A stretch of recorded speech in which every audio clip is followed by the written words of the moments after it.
그런데요, 역사를 지나치게 우연으로 보는 사람들은 그 우연이라는 것과 결합된 필연, 구조적으로 이 불씨가 댕겼을 때 유증기가 가득 찬 곳과 유증기가 가득 차지 않은 곳은 다르죠. 그러니까 구조적으로 이미 기존 질서 붕괴의 조건은 차고 넘쳤습니다. 왜냐하면 보이지 않는 손, 자기 조절적 시장이라는 게 환상이죠. 시장은 누가 규제하지 않으면 투기 자본이 휩습니다. 그리고 식민지 경쟁이 격렬했던 거 기억하시죠? 그리고 각자 도생의 시대, 보호주의가 발생하고 수많은 갈등들이 발생합니다. 이 갈등들에 대한 이것을 해결하기 위한 다양한 나라가 저마다의 길을 당시 선택했죠. 어떤 나라는 무시무시한 파시즘의 길로, 무솔리니, 히틀러 기억나시죠?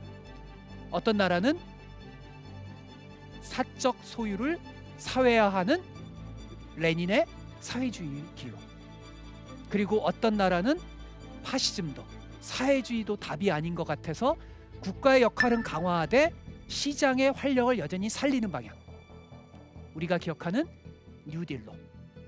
그런데 이 세 가지의 길 중 어느 길이 승리했죠? 우리가 아는 뉴딜의 길, 미국의 길이 결국 승리합니다. 루즈벨트가 무솔리니에게, 히틀러에게, 레닌에게 승리한 셈이죠. 이 양차 대전 후에 미국의 패권이 본격적으로 전 세계를 지배하기 시작합니다. 이 미국이란 나라가 말입니다, 굉장히 흥미로운 나라예요. 만약 여러분이 신을 믿으신다면 어떤 그리스 로마 시대의 미국이었다면 신의 축복을 받은 나라라고 얘기했을지도 모릅니다. 왜냐하면요, 대서양 태평양으로 안전하게 보호받고 있죠. 그리고 얼마든지 대서양 태평양으로 진출할 수 있는 길목을 다 갖고 있죠. 그리고 한 국가 내에 풍부한 자원이 넘쳐 흐릅니다. 한 국가라기보다는 세계 국가라고 전 표현합니다.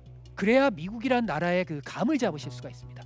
더구나 영국은 인도까지, 식민지까지 거리가 멀죠. 근데 미국은 바로 옆에 남미라는 배후지가 있어서 미국의 다국적 기업들이 훨씬 강한 이점을 가지고 활동할 수가 있죠. 그러니까 하늘이 내린 온갖 유리한 조건은 다 갖고 있습니다. 패권 국가로 부상하기가 딱 좋은 그런 조건을 갖고 있죠. 혹시요, 그 시청자님들께서 이 무술 영화의 이 스타 이연걸 배우가 주연하는 영웅이란 영화 혹시 보셨던 분이 있는지 모르겠는데요. 무협 영화 좋아하시는 분은 꼭 보십시오. 오래전 영화입니다. 근데 이게요, 단순한 무협 영화가 아니에요. 이것은 미국의 패권, 중국의 패권, 과거 영국의 패권, 네덜란드의 패권 국가의 그들 입장에서의 논리를 기가 막히게 설명하는 영화입니다. 근데 제가 오늘 이 영화를 소개해 드리는 이유는 이것은 미국의 패권에도 적용될 수 있는 영화입니다. 한마디로 강대국의 패권이라는 게 나쁜 게 아니야. 그거는 그 강대국에게도 이점이지만 전 세계 질서도 덕분에 안정될 수 있는 거 아니야? 라고 하는 논리를 갖고 있습니다. 왜 그 영화 줄거리 기억나시나요? 그 영화에서 패권을 가진 진나라, 그 진나라에게 온 가족을 잃어버린 그 분노에 찬 청년 아닙니까? 이연걸이 처음에는 그 자신의 가족들을 살해한 그 제국주의에 대해서 그 제국주의의 우두머리 암살을 하려고 하는 거죠. 테러리스트가 되려고 합니다. 그런데 말입니다, 이 영화에 반전이 있죠. 비록 자기 가족은 잃었지만 만약 이 암살로 인해서 그 패권의 황제가 사라지면 전 세계가 어떻게 되죠? 혼돈으로 가죠. 그러면 더 많은 가족들이 죽고 더 많은 사람들이 비극의 운명을 맞이하겠죠. 그래서 결국은 그 영화에서 이연걸은 암살을 포기합니다. 아주 정치학적으로도 흥미로운 영화입니다. 저희 미국 정치학에선 한때 유행했던 이론이 패권 안정론입니다. 영웅은 바로 이 패권 안정론의 영화입니다. 역설적이게도 말입니다. 냉전은 오랜 평화를, 모든 곳은 아니었지만 우리 한반도는 여전히 불안했지만 최소한 많은 어떤 질서를 가져온, 그리고 그 질서를 관리자에겐 축복이었습니다. 관리하는 나라 어디? 미국에게. 아이러니하게도 불안정했던 혼돈의 시대를 냉전이라는 무시무시하게 들리는 이 관리 체제는 잘 안정화시켰습니다. 그리고 여기서 또 하나 중요한 포인트, 이걸 흔히 잊어버립니다. 냉전을 미소 간의 경쟁으로 기억하시죠? 맞죠? 그런데요, 냉전이 효과적 관리 체제라고 하는 건 미국이라는 패권국의 입장에서 단지 소련을 갈등을 관리하는 것뿐 아니라 자체 동맹국들을 관리하는데 이거보다 더 효율적 기제는 없습니다. 왜냐하면요, 미국이란 나라는 기본적으로 제가 아까 뭐라 그랬죠? 한 국가 내에서 모든 게 충족돼요. 굳이 뭐 다른 나라의 지리에 관심을 가질 이유가 별로 없어요. 일반 국민 입장에서 고립주의 경향이 DNA 속에 뿌리 내린 나라입니다. 해외 원조 좋아하겠습니까? 해외 투자 좋아하겠습니다. 해외 원조하면 그럼 내 세금이 나가는 건데요, 알레르기 반응을 보이죠. 근데 말입니다, 우리에게선 절대로 기억하고 싶지 않은 끔찍한 비극, 우리 한반도를 비극의 도가니로 몰아넣었던 한국전쟁, 이게 발생했을 때요, 당시 에치슨이 한 표현이 흥미롭습니다. 야, 이걸 흥미롭다고 말하기 너무 슬프죠. 한국이 우리 미국을 구했다. 한국전쟁이 전쟁의 역설적 효과입니다. 한국전쟁으로 인해서 이제 냉전의 정당성은 분명히 뿌리내립니다. 아니, 미국 국민들을 설득하는 데 있어서 이거보다 더 필요한 사건이 어디 있습니까? 자, 두 번째, 이 패권 안정 질서의 두 번째 특징은요, 비록 냉전은 갈등과 긴장이지만 그래도 희망이 있는 시대였습니다. 뭐 때문에? 아메리칸 드림 때문에. 계속 성장해 나갔고요, 자본주의 심장이 역동적으로 뛰었고요, 그리고 지금보다는 좀 더 포용적인 자본과 노동의 타협이 있었습니다.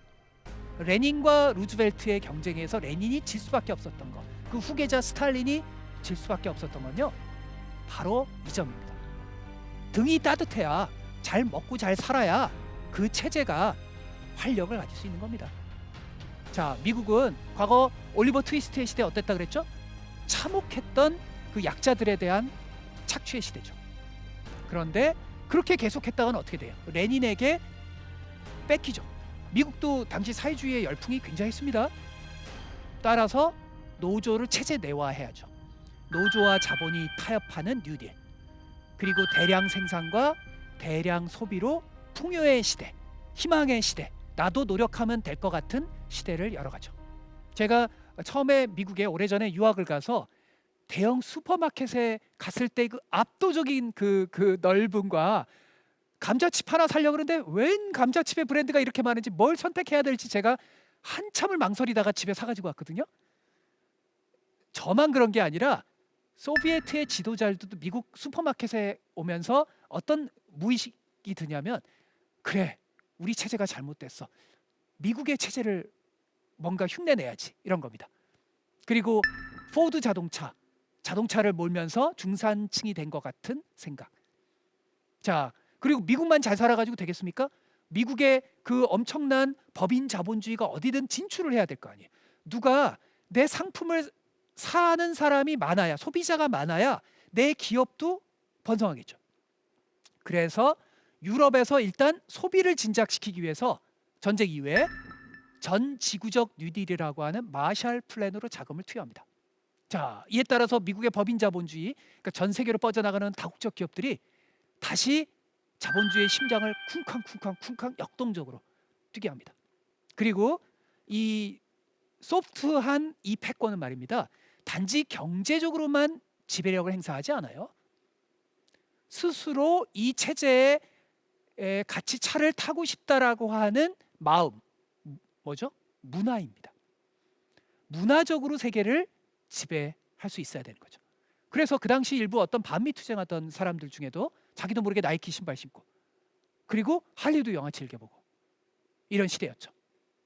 이 패권 안정 질서의 세 번째 특징은 그래도 그 당시는 초당적인 제도가 어느 정도 살아 있었다는 겁니다. 당쟁은 국내에서만 하고 밖으로 나가는 순간 멈추자라는 게 비교적 작동했다는 겁니다. 당시 공화당, 민주당 내 온고파들이 서로 타협도 하면서 초당적인 합의가 있었던 시대죠. 중도적 지대도 상당히 폭이 넓어서 그러니까 자기의 집토끼와 넓은 폭의 중도를 다 연합하면 어떻게 되죠? 선거에서 압도적인 다수당이 되고, 압도적인 다수당이 된다는 얘기는 뭐죠? 대담한 아젠다를 할 수 있죠. 프랭클린 루즈벨트가 그런 거죠. 그리고 네 번째 특징은 이 우리가 오늘날 아는 자유주의적 국제 질서를 전 세계의 보편적 질서로 안정화시킵니다. 우리가 지금 아는 기구들 말입니다. 다자주의 기구로 막 자본이 막 움직이는 것들을 규제하죠. 고삐를 채우죠. 자본의 불안정성을 안정화시키죠. 지금 우리가 아는 IMF가 그렇죠. 뭐 금융위기 생기면 어디가 들어가요? IMF가 들어가잖아요. 그리고 일정한 조건으로 자본주의의 방식을 더 다르게 규제하죠. 가트, 뭐 여러분 가트는 잊어버리셨죠. 지금은 WTO로 바뀐 세계무역기구. 이것이 심지어 권위주의 혹은 미국 자본주의와 다른 모델을 추구하는 러시아와 중국도 제발 WTO 가입하게 해줘. 우리도 WTO 체제에 들어갈게. 처음엔 안 돼. 너네 인권 그따위로. 그러다가 그래 들어와서 우리 같이 한번 번영해보자. 바뀌죠. 자, 다섯 번째, 이 패권 안정 질서. 이거 중요합니다. 왜냐하면 오늘날과 상당한 차이가 있는 비교가 가능한 겁니다. 뭐냐면 저스틴 타임이라고 그 경영학에서 얘기하죠. 이거 어려운 말인데 그냥 쉽게 얘기하면 필요한 상품을 필요한 때 필요한 양만큼 생산하는 거죠. 지금까지는 그래서 뭐 먼 나라에 중국에 인도에 한국에 싼 임금으로 했었죠. 안정된 세계 공급망이 있었죠. 제 친구 중에는 막 자동차 하나 사려고 몇 개월을 6개월 이상 기다리는 친구들이 있더라고요. 그 시대가 아니었죠, 그 당시는. 그래서 미국과 중국이 어땠어요? 윈윈. 어떤 사람은 이래서 차이 메리카라고도 표현합니다. 차이나 아메리카 합쳐서 서로 상호 의존하는 시대. 건설적으로 협력하다 보면 중국도 정치적 자유가 언젠가 되겠지 뭐. 그렇게 확신했죠. 혹은 어떤 사람은 그렇게 믿고 싶었죠. 자, 지금까지의 모든 그 시대의 특징은 결국은 겉으로는 안 보이는데 우리 눈에는 안 보여요. 근데 우리가 평택에 가면 그리고 하와이에 가면 뭐가 보이죠?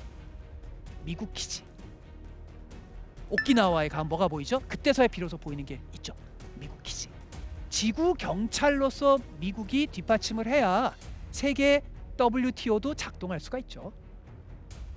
해양에서 유라시아 양쪽 극을 연결하고 지구에서 우주까지 연결하는 이 어마어마한 네트워크를 지배했기 때문에 배가 이 한국의 부산항에도 들어갈 수 있는 거고 인도 태평양을 향해 할 수 있는 거죠. 오늘날 미국 군사력은요 다른 주요 강대국의 모든 군사비를 합친 것보다 많죠. 근데요 우리 인생이 그렇듯이 모든 성공에는 다 부작용이 있고요 대가가 따릅니다. 저는 이거를 분노의 부메랑이라고 부릅니다. 즉 미국의 패권에 미국 입장에서 패권은 좋은 거죠. 근데 미국이 아닌 나라들은 미국과 반대되는 개념과 방식을 갖고 있는 나라는 이것을 상당히 불쾌하게 생각하죠. 분노하죠. 분노하다 보면은 이 그에 대한 반작용이 있죠. 그리고 패권에 취한 나라는 오만도 한복합니다. 그래서 러시아와의 충분한 협의도 없이 일방적으로 나토를 다 확대해요. 처음에는 나토를 이렇게 일방적으로 확대하지 않았어요. 그러다가 아니 뭐 이제 냉전 다 끝났는데 뭐 그러다가 미국의 중동의 패권에 이라크가 반발하고 이란이 반발하고 그리고 나토의 확장에 러시아가 반발하죠. 이 패권을 유지하는 비용도 부메랑으로 계속 다가오죠. 미국에게 식민지가 있습니까? 영국에게 인도가 있지만 미국에겐 인도가 없습니다. 오직 자신의 기축 통화인 달러를 찍어내는 수밖에 없죠. 그리고 달러가 불안정해지면 우리 모두가 달러가 기침하면 우린 독감에 걸립니다. 그리고 미국이 자본주의가 번영할 때 일본은 가만히 있습니까? 중국은 가만히 있나요? 대한민국은 가만히 있나요? 경쟁이 격화되면 자연스럽게 이윤율이 떨어지죠. 경쟁이 격화되니까 혼자 잘 살던 시대에서 그러면 이 과잉된 자본이 어디 갈 데가 없죠. 이윤율도 떨어지고 계속 금융을 통해서 소위 말하는 카지노 자본주의가 생깁니다. 돈이 돈을 먹는 금융 자본주의라고 하죠.